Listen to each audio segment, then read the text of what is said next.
Hey guys, welcome back. So today I want to talk about products that I really didn't expect to fall in love with. Things that I've had in my collection that originally when I bought them, I didn't have a lot of high expectations for, or I didn't really know a lot of backstory about the product, or I just kind of bought it on a whim. Things I really just didn't expect to absolutely freaking love. So my eyeshadow look today is definitely something I don't normally wear. I don't usually wear a lot of colors that are close in tone to my eye color because it doesn't always work. But shockingly, these two colors I absolutely love. I feel very mermaidy like today. So the first color is by Makeup Geek and it's called Shark Bait. This is a matte, stunning bluish tealy color. I think they hit the nail on the head with the uniqueness factor of this particular tealy blue shade, and I think that's why it's working so well. It's making my eye color a little, like, I have blue eyes, so when I wear a blue shadow that just isn't quite the right tone, it just doesn't pop. However, I think that this color is stunning. It was really lovely to work with. It blended out. I had zero issues. Sometimes when you get into certain tones of eyeshadows, like for instance purples, and I've noticed with, sorry, there's like a cat here always, some blues, it's hard to maintain the integrity of the color on your eye as it is in the pan. A lot of times you'll look at it in the pan and you'll be like, ooh, it's a beautiful eyeshadow, and then you take a brush and you'll start applying it and it's just not building up the way you expect it to. This is everything you expect it to be. It's wonderful. It's by Makeup Geek and it's called Shark Bait. This color is what is on my lid. This is also by Makeup Geek and this is called Glass Slipper. Zoom you in here a little bit so you can see this is what is on my lid. This is one of those colors that, oh my goodness, it's like an icy blue tealy color. It's another really pigmented color. I had zero issues blending this. Oh my gosh, it's just a beautiful color. And I don't typically wear these types of colors on my eyes, so this isn't more about the product itself as it is about the tones. I didn't expect to like these colors on my eyes, and now that I've kind of gotten out of my comfort zone and putting them on, oh, wrong way, I have to say I really love it. Next, I want to talk about the Smashbox Photo Finish Primer Water. This is the Serene Green scent. This is a limited edition. It was a collab done with another YouTuber. They have 3 different scents. This one smells like cucumber, fresh, refreshing, natural. Oh, it smells wonderful.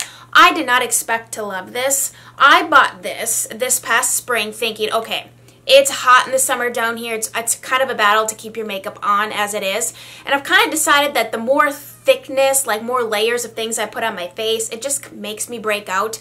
And then when you add in humidity and sweating, it's just a recipe for disaster for my particular skin. And so I thought maybe if we do a lighter primer, something that's not going to clog pores and add a lot of layers to this skin, that might be the answer. And I'll tell you what, it is the answer. I love it. My makeup stays on. It's light. It's just like a spritz. It's a great way to start off the makeup application because it's refreshing to have a spritz of water all over your face. It smells wonderful. It keeps my makeup on. I really am shocked how much I love this. And now I'm hoping that they're going to come out with maybe some fall or winter scents. Hint, hint, if Smashbox ever watches this video, that would be awesome. Or just make something more permanent because the actual primer water itself, not this limited edition one, I don't like the scent of.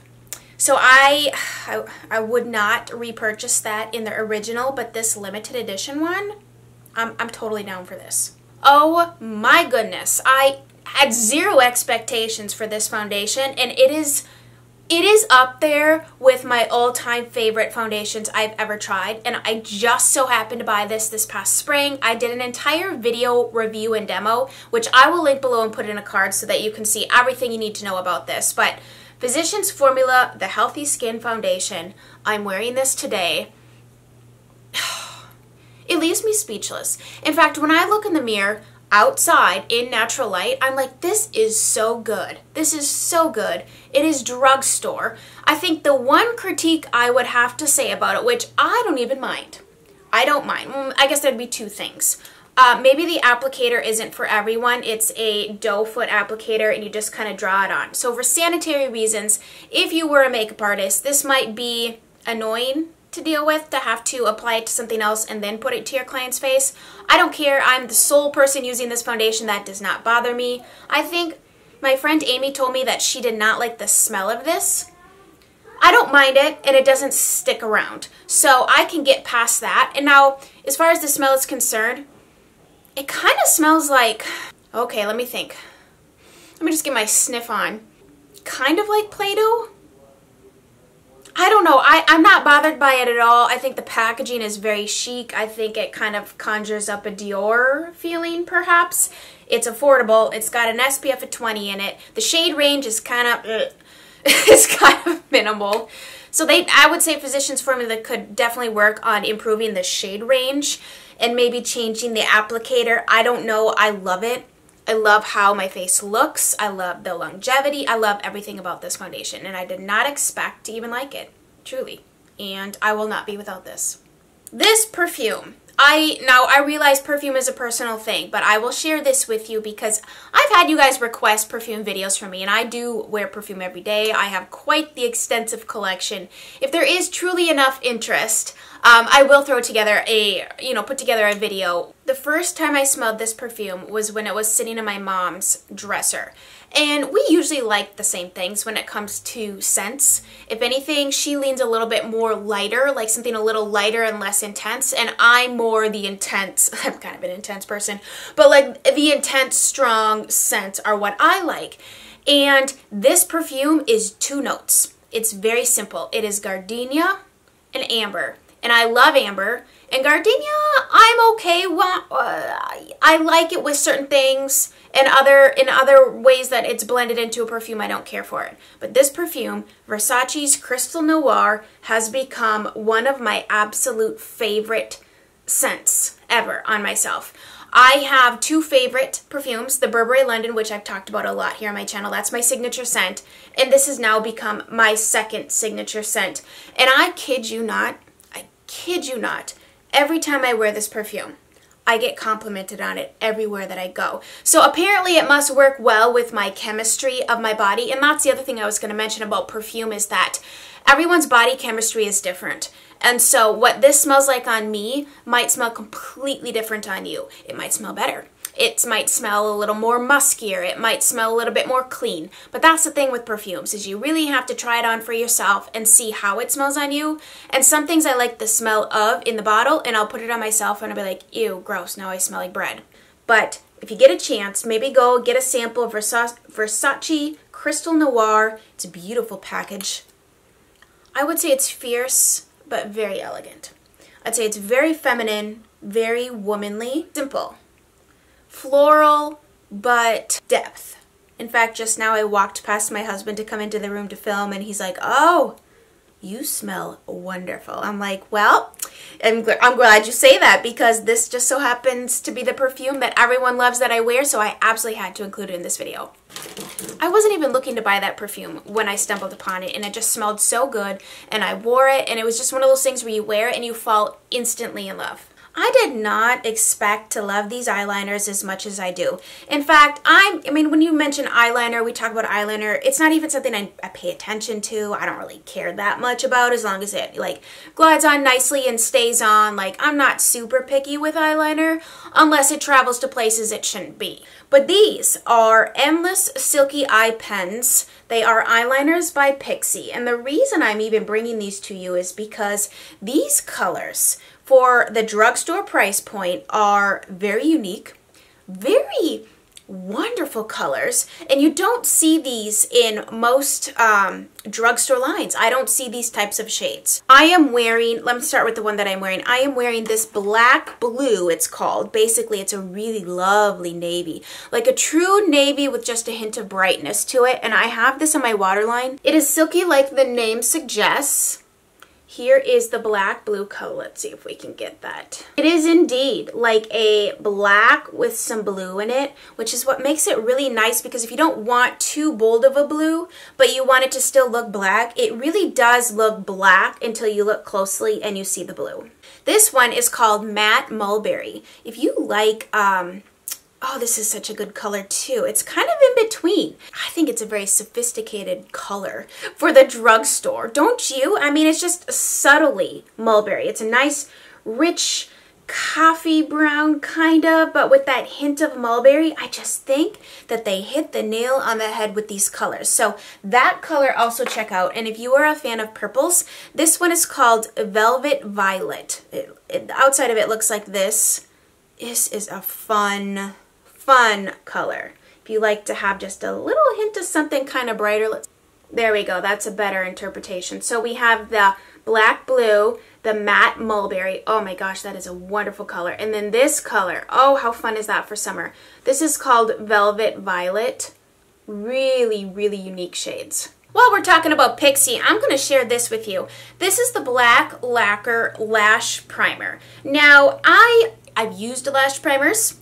I like what they do. I don't constantly have one in my collection because it's just another additional step in the makeup application process, and depending on the day, like I either want to go the extra mile or we just no.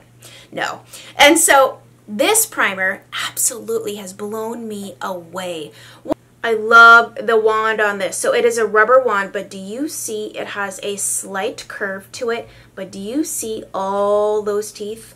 Those teeth come hugely into play to find every tiny little lash, any broken lash that you have lost from wearing false lashes or trying to yank off your eye makeup. I don't know, I'm guilty of doing that. But do you see all those little teeth?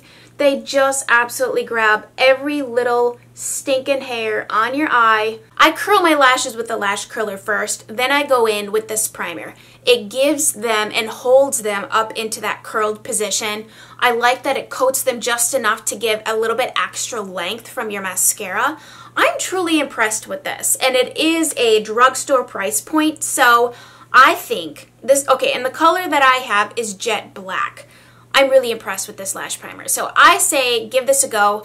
Compared to other lash primers I've tried in the past, this isn't goopy. As you saw on the wand, it doesn't pull out a ton of product. So it doesn't goop your lashes up with a lot of product, because a lash primer that does that, then your mascara on top of all that goopiness, it's like now your lashes are clumpy and heavy and they're being weighed down, which is the opposite of what you want a lash primer to do. So I really have become smitten with this product, and I would venture out and say try it. Give it a try. I did not expect by any stretch of the imagination to even like this, because I skip lash primer most of the time. I want to talk about a few brushes here real quick, because I think tools are so helpful in the makeup application process. I have learned what types of tools I prefer. Some things I like, things that are in my hand I just bought, and I really didn't expect them to become the sole brush that I use for that particular step in the makeup process. So Morphe is not a word you hear a lot here on my channel. I've tried a few things here and there, but nothing I've really swooned over except for this. This is the Morphe E36 pencil brush. I love this pencil brush.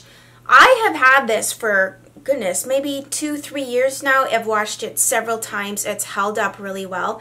I like the fact that it comes to a point, but not like a super point. It's not so sharp like some of the other ones that I have that you can't blend as well as pinpoint. So what I like about a pencil brush is that it can get in precisely and then blend out. I don't like a pencil brush that's so pointed that it's not fluffy enough to blend at the same time. This kind of can do both of those things. I love it for my lower lash line. I love it for getting into that deep crease that I have.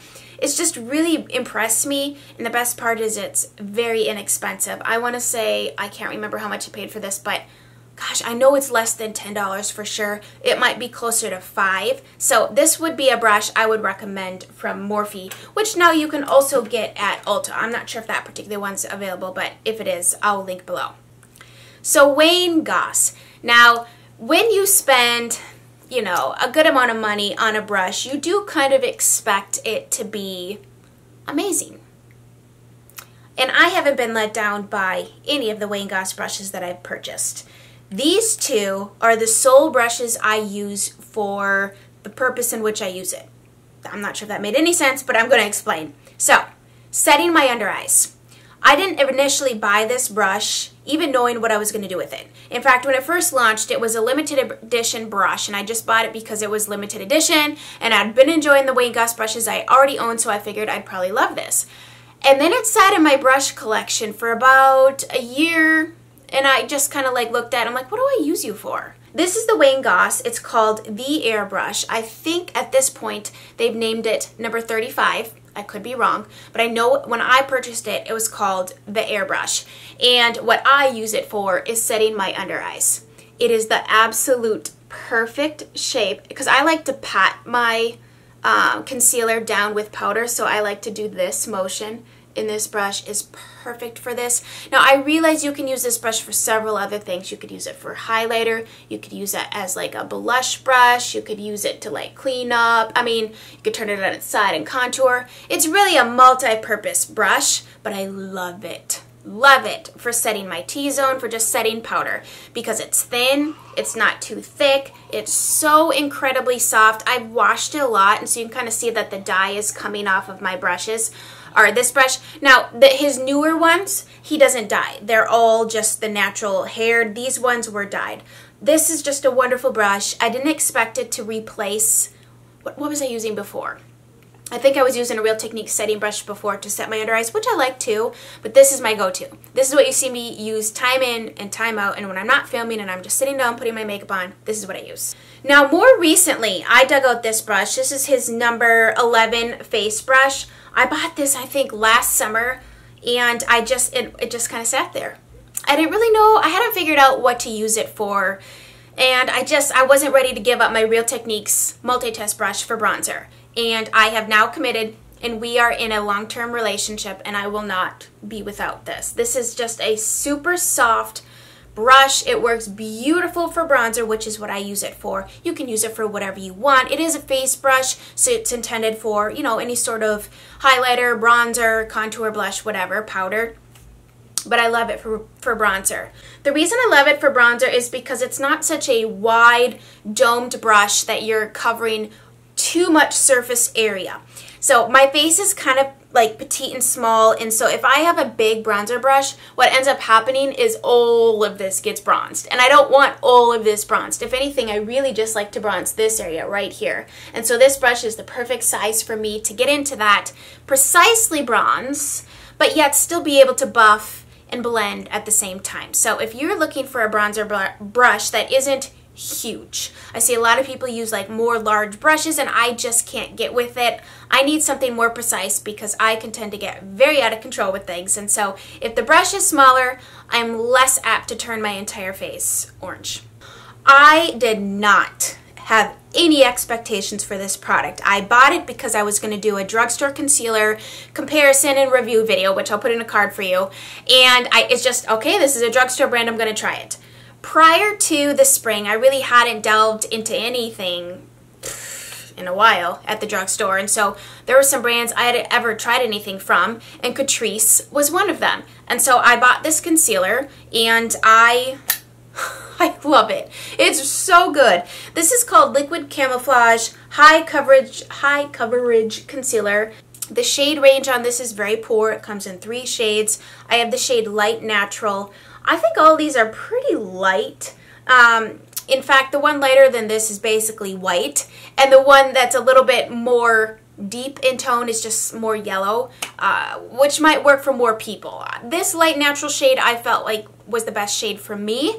However, I think they could definitely improve on the shade range for sure, because 3 is definitely not enough. When they say high coverage concealer, this is very full coverage, but without the cake effect. So what I like about it is that because it's so liquidy, they're able to really get this pigmented without building up a ton of product onto your face and causing things to fall into fine lines and smile lines and all those happy lines that you get after you've been alive for more than 20 years. Or if all those years of baking out with baby oil when you were 15 to 25 are now showing up on your face. That's why I fell out of love with Tarte Shape Tape, was because it just started settling. And when I first bought it, I didn't experience that. But you know, when you age, things change. I mean, I've noticed a lot of changes in my face in just a year's time. And so I can't wear that super heavy, thick stuff anymore and have it look good. I mean, it can look okay if I take a picture of myself and throw an Instagram filter on. Sure, I look fabulous. But if I go out to my van and I flip down that rear view mirror to check out my makeup, it don't lie. It tells you the honest, really bad truth. This is what I'm wearing today. I have full coverage. I don't use a lot though, so I don't do this whole, well, I used to, but you know, like cover this whole area with this. No, I do dot, dot, that's it. That's all you need. Really good coverage. It's waterproof. I have not tested that theory, but it is pretty sweat proof. I mean, I don't experience any disappearing or creaking's not the word, creasing throughout the day. I would definitely recommend giving this a whirl. So that is it for today's video. I hope you guys enjoyed it. I'm thinking about doing this video's counterpart, which is products I expected to love. So let me know if that's something that totally interests you. Thank you guys so much for watching. Make sure you are subscribed and hit the little notification bell so YouTube will hopefully let you know that I am uploading a video. And feel free to follow me on all my other social media links. I do have Instagram, and what else do I have down there? Twitter. I deleted my Snapchat because I cannot keep up with all of the social medias, and I had to choose. So Snapchat got the ixnay. Now that Instagram can do video, we do Instagram lives there anyway. So follow me on Instagram for sure, because that is where you will see me pop in throughout the week, and we'll get ready together on a live video with me and my kids, and it's chaos, but it's fun, right? So thank you guys so much for watching, and we will chat very soon. Bye guys.